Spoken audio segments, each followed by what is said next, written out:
पूरे देश में आज रात 12 बजे से संपूर्ण देश में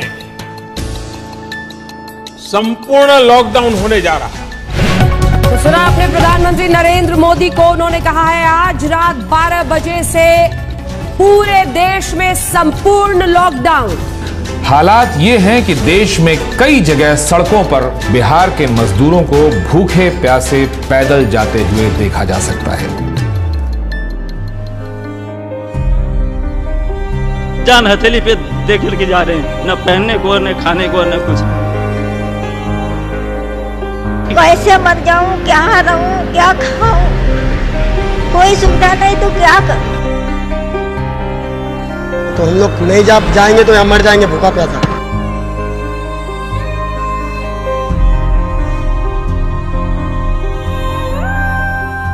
मेरे हस्बैंड खत्म हो गए, मेरा बाबू चला गया हमको छोड़ के। कोरोना से जंग में भी देखिए बिहार अस्पताल खुद बीमार है, अस्पतालों के हालात बता रहे हैं कि मरीज भर्ती हो जाएं तो वो भगवान भरोसे ही घर वापस हो पाएंगे। पटना के अस्पतालों में ऑक्सीजन की कमी है, अस्पतालों ने मरीजों को लेना बंद कर दिया है।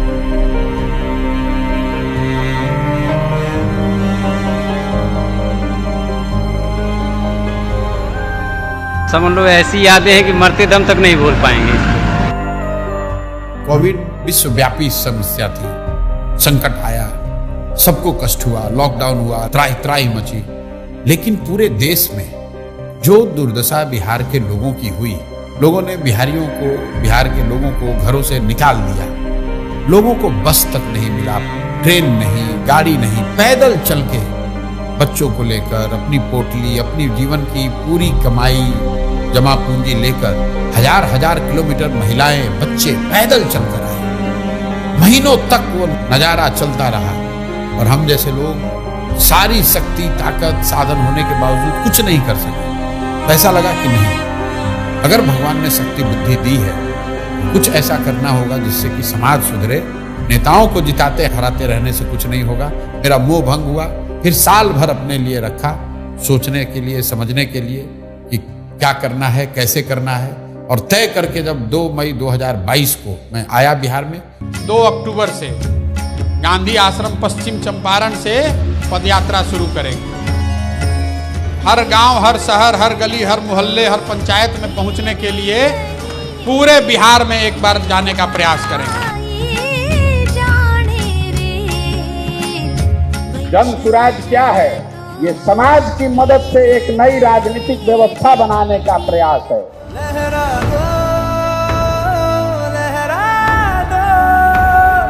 सरकशी का परचम, लहरा दो गर्दिश में फिर अपनी सरजमी का परचम, लहरा दो।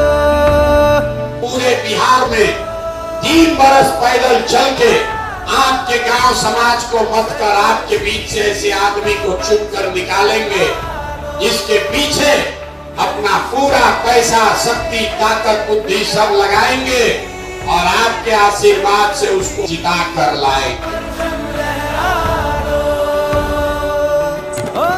वोट चाहे जिसको भी दो, एक बार वोट अपने बच्चों के लिए।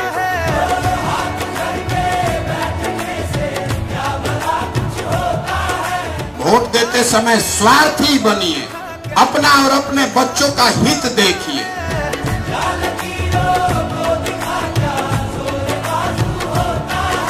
जन सुराज पदयात्रा किसी और पदयात्रा से बेहद अलग है। इसका लक्ष्य सुर्खियां बटोरना नहीं, लोगों के बीच जाना था, उन लोगों की समस्याएं, उनका दुख समझना था जो आजादी के 7 दशक बाद भी मुख्य धारा में नहीं पहुंच पाए। प्रशांत किशोर उस बिहार को ढूंढने निकले थे जो विकास की दौड़ में इतना पीछे छूट गया था कि वहां उम्मीद की कोई किरण तक नहीं पहुंचती थी, जिसे देश के सभी नेताओं और दलों ने न सुधर पाने वाला राज्य मान लिया था। जन सुराज पदयात्रा का कोई समय निर्धारित नहीं है। जब तक एक पंचायत की सभी समस्याओं का पता न चले, अलग अलग समाज और वर्गों के लोगों की मुश्किलों का पता न चले, तब तक प्रशांत किशोर उसी पंचायत में रहते। बिहार में ये पहली बार हो रहा था कि कि कोई व्यक्ति पायदान में खड़े आखिरी शख्स तक पहुंच रहा था, उससे बात कर रहा था।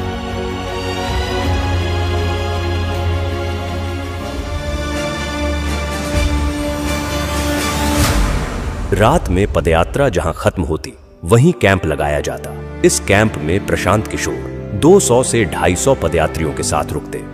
न सोने की सही जगह थी, न पीने का साफ पानी। कैंप में सुविधाओं का अभाव था, लेकिन बिहार में बदलाव लाने के हौसले के आगे ये तकलीफें असर नहीं करती थी। सुबह होते ही कैंप में गांव वालों का आना शुरू हो जाता। प्रशांत किशोर उनसे मिलते और उनकी समस्याओं पर बात करते। लोगों को यकीन था कि कोई सुने न सुने, प्रशांत किशोर उनकी आवाज सुनेंगे और उनका दुख दूर करेंगे।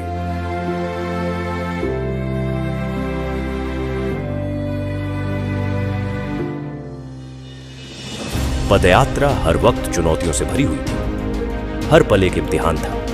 कई सड़कें ऐसी थीं जहां सिर्फ पत्थर नजर आते थे। वहीं कुछ गांव ऐसे थे जहां सड़क पहुंची ही नहीं थी। कभी इतनी बारिश होती कि घुटने तक कीचड़ भर जाता, तो कभी इतनी तेज धूप होती कि 2 कदम चलना भी एक चुनौती बन जाता। लेकिन इन सब के बावजूद प्रशांत किशोर चलते रहे। तेज धूप, कड़ाके की ठंड या मूसलाधार बारिश, हालात कोई हो, प्रशांत किशोर का मनोबल नहीं तोड़ सका। हर दिन प्रशांत किशोर 20 से 25 किलोमीटर पैदल चलते, लोगों से मिलते, छोटे छोटे समूहों में लोगों से बात करते। जो पदयात्रा महज कुछ लोगों के साथ शुरू हुई थी, अब उसमें लोग दूर दूर से आकर जुड़ने लगे। प्रशांत की आवाज पूरे बिहार में गूंजने लगी। वो जहां जाते, लोग उनकी बात सुनने के लिए इकट्ठा हो जाते। जिस मुखिया को, विधायक को जात और धर्म के नाम पर 500 रुपया और मुर्गा भात के लालच में आप वोट देते हैं, वही आदमी जब जीत कर आता है, आपके हलक में उंगली डाल के 5000 10,000 रुपया निकालता है और आप बाप बाप चिल्लाते हैं कि भैया बड़ा भ्रष्टाचार।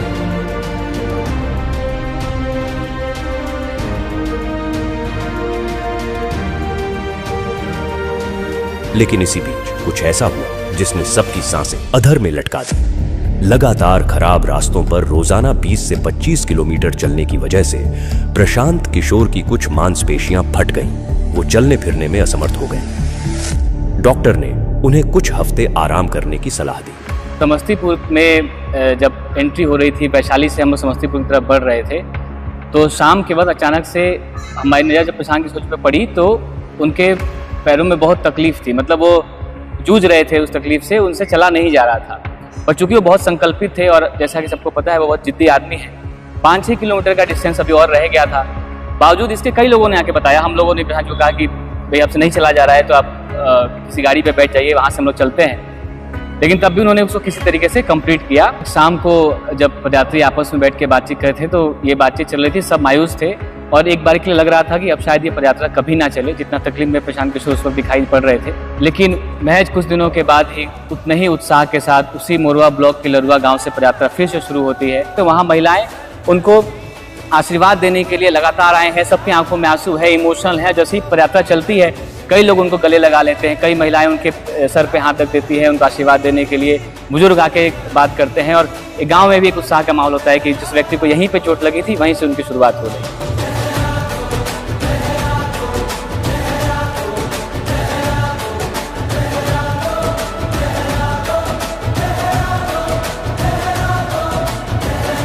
कई लोग हमको कहते हैं भैया बड़ा कठिन काम ले लिए। मेरे घर वाले, मेरे दोस्त मित्र, जानने वाले, सहयोगी सब यही कहते हैं ये तो बहुत कठिन काम आपने ले लिया है। मैं कहता हूँ भाई कठिन है इसलिए मुझे करना है, कोई दूसरा नहीं हिम्मत करेगा इसलिए मुझे करना है।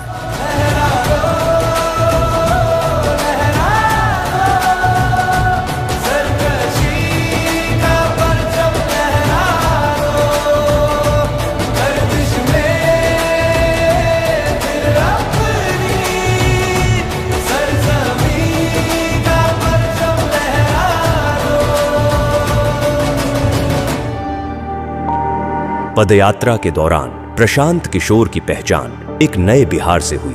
वो बिहार जो आंकड़ों से कहीं ज्यादा गरीब है।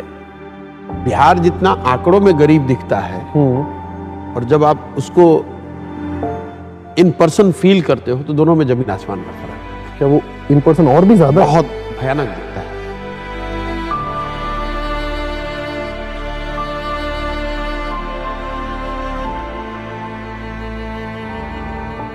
जब आप उसको विजुअली देखते हैं, इंटरैक्ट करते हैं, तो कभी कभी वो मतलब घबराहट से ही होती है, इतनी मतलब है घबराहट होती है, यार ये कैसे सुधरेगा, कितना पीछे छूट गए हम लोग। क्वाइट कॉमन, आप किसी भी सभा में आप बैठते हैं तो 5-10 ऐसी बूढ़ी महिलाएं आपको मिल जाएंगी, बुजुर्ग मिल जाएंगे जो कहेंगे कि हमारे पास कुछ नहीं है, 400 रुपये पेंशन मिलता है, वो भी नहीं आ रहा है, बच्चों ने मुझे निकाल दिया है, मेरे पास घर नहीं है।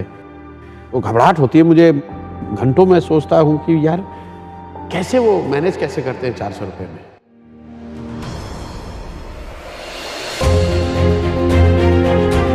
दो सालों की पदयात्रा में प्रशांत किशोर ने लोगों को जागरूक किया, उन्हें अपने वोट की सही ताकत का एहसास करवाया, उन्हें बताया कि उनका और उनके बच्चों का जीवन बदलने का तरीका है सही मुद्दे पर वोट देना। लेकिन हर जगह लोग यही कहते कि उनके पास विकल्प नहीं है। इसके अभाव में हर बार उन्हें न चाहते हुए भी उन्हीं कुछ दलों को वोट देना पड़ता है। इसी सवाल के गर्भ से निकला जन सुराज अभियान को राजनीतिक स्वरूप बनाने का विचार। जन सुराज के 1 करोड़ से ज्यादा संस्थापक सदस्यों के साथ चर्चा की गई, हर बात पर बारीकी से बात की गई और इसके बाद सबकी सहमति से तय हुआ कि इस अभियान को अब राजनीतिक दल का स्वरूप देना जरूरी है ताकि बिहार की विकल्पहीनता खत्म हो। 25 में बिहार में नई व्यवस्था बननी है। आपने हाथ में राखी बांधी है, तब आपका हाथ पकड़ रहे हैं और भरोसा रखिए आपको भी हारने नहीं देंगे। 2025 में जनता का राज बनाए।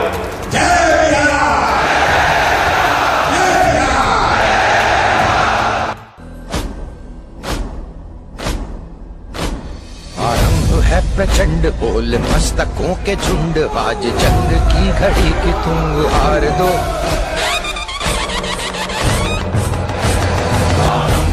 प्रचंड बोल मस्तकों के झुंड, आज जंग की घड़ी की तुम हार दो। मान वान शान या कि जान का हो दान, आज धनुष के बाण पे उतार दो। आरंभ है प्रचंड, करे सो प्राण दे, जो मन करे सो प्राण ले, वही तो एक सर्वशक्तिमान है। कृष्ण की पुकार है, ये भागवत का सार है कि युद्ध ही तो वीर का प्रमाण है। जो लड़ सका है वो ही तो महान है। जन सुराज को आधिकारिक तौर पर जन सुराज पार्टी के तौर पर स्वीकार कर लिया गया है।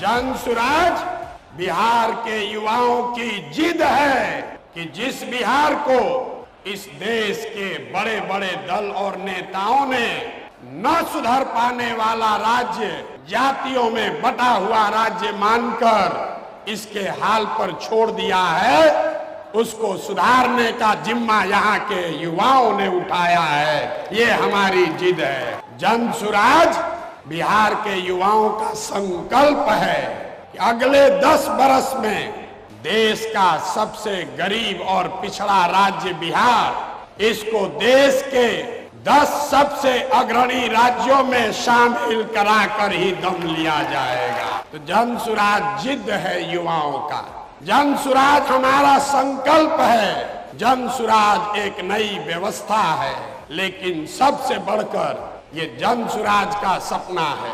अपने जीवन काल में हम लोग ऐसा भी दिन देखना चाहते हैं जब हरियाणा, पंजाब, गुजरात, महाराष्ट्र से लोग बिहार में रोजी रोजगार करने आए, तब मानेंगे कि बिहार में विकास हुआ है। होना चाहिए कि नहीं होना चाहिए? होना चाहिए कि नहीं होना चाहिए?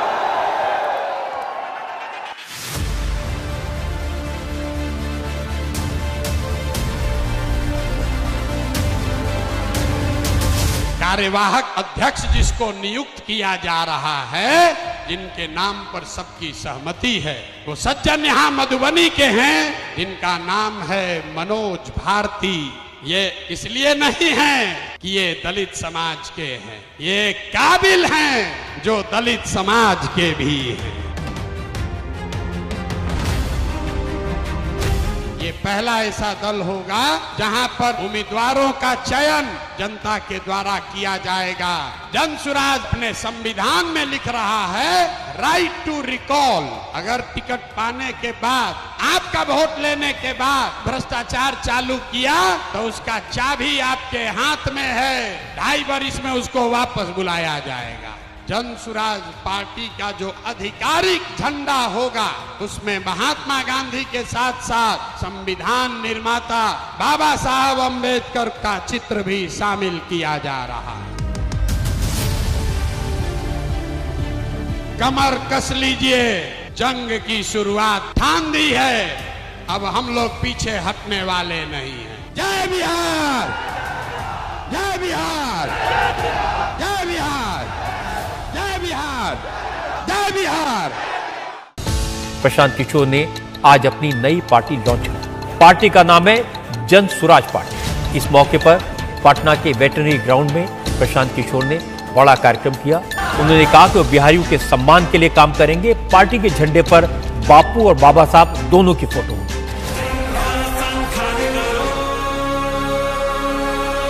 मैं यहाँ से यात्रा पर निकलूंगा और आपके घर, आपके गांव आऊंगा। ये हमको रोक नहीं सकते हैं।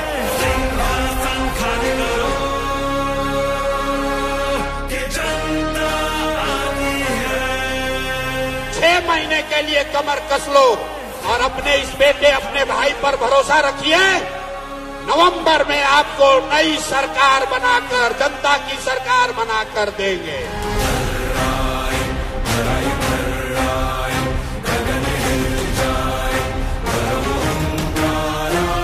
आप हमारे साथ आइए, हमारे साथ आइए और पूरे देश के राजनीति का निडिल घुमाकर अगर बिहार के ओर न कर दिए तो आपका बेटा नहीं।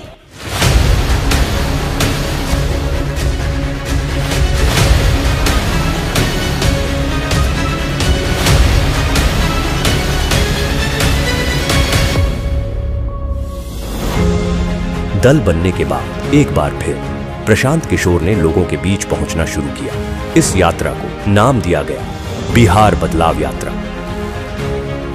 मकसद वही था, दशकों से विकास की दौड़ में पीछे छूट रहे बिहार के लोगों को बताना कि वो गरीबी और बदहाली से कैसे निकल सकते हैं। लोगों को ये एहसास दिलाना कि वो अपने वोट की ताकत से बिहार में कैसे बदलाव ला सकते हैं।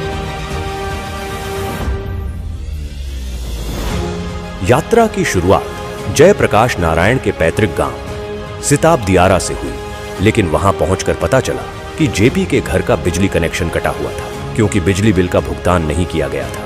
इस स्थिति से साफ हो गया कि 40 साल से जेपी के नाम पर राजनीति करने वालों की मानसिकता क्या है।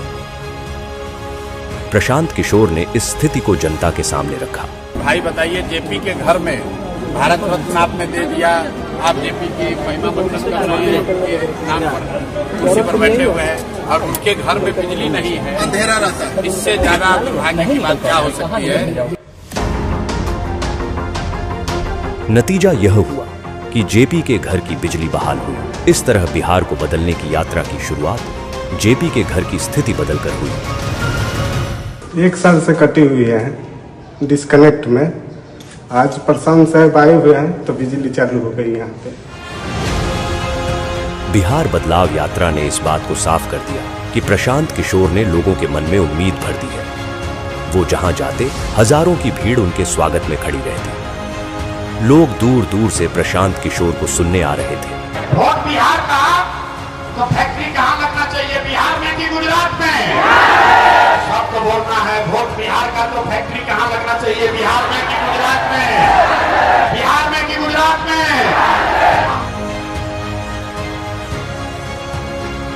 नीतीश कुमार को रखना है कि हटाना है? रखना है कि हटाना है? रखना है कि हटाना है? हाथ उठाकर बोलिए, रखना है कि हटाना है? सभाओं में जन सुराजियों की ऐसी भीड़ उमड़ती कि लोग देखकर दंग रह जाते। सबके मन में सिर्फ एक ही उम्मीद कि प्रशांत किशोर बिहार में बदलाव लाएंगे। बिहार में बदलाव होना चाहिए कि नहीं होना चाहिए? होना चाहिए। अभी होना चाहिए कि 5 वर्ष के बाद? अभी कि 5 वर्ष के बाद? सब लोग तैयार है? अगर सब तैयार है तो हमसे गारंटी ले लीजिए, छठ के बाद किसी का बच्चा बिहार से बाहर पढ़ने के लिए और रोजगार के लिए नहीं जाएगा।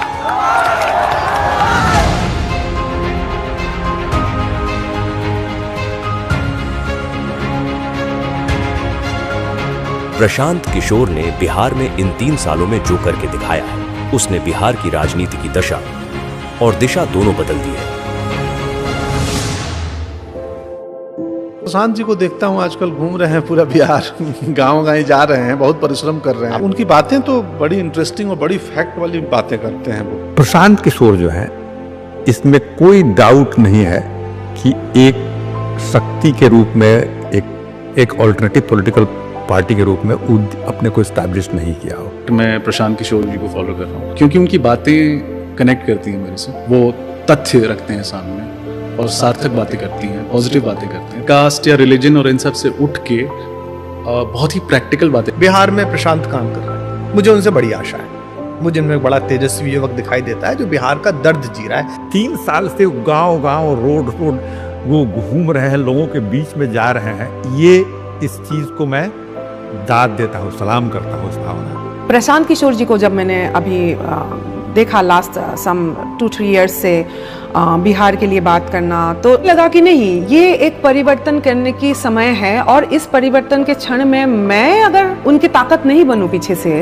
तो फिर मैंने क्या किया? फिर मैं समझती हूँ कि ये भी एक मोमेंट है कि बिहार की जो परिवर्तन की बात है, सपोर्ट करने की जरूरत है उनको। भारत की जो राजनीति उसमें प्रशांत किशोर जैसे लोगों का बोलबाला होना ही चाहिए। प्रशांत किशोर तो बहुत बढ़िया आदमी, राजनीतिक सूझबूझ तो उनके अंदर सबकी है। अब तो हवाएं ही करेंगी रोशनी का फैसला, जिस दिए में जान होगी वो दिया रह जाएगा। वो आदमी गांव-गांव में जाकर के अब ऐसी स्थिति वो क्रिएट कर दिया कि चर्चा हो रहा है उसका। कांधों लगा रहना और जाना, हर लोगों के गांव में बिना सिक्योरिटी के चलना, उतना हिम्मत के साथ चलना, मैं देख रहा हूँ एज ए जर्नलिस्ट। तो उस आदमी को सैल्यूट के सिवा हम कुछ नहीं कर सकते।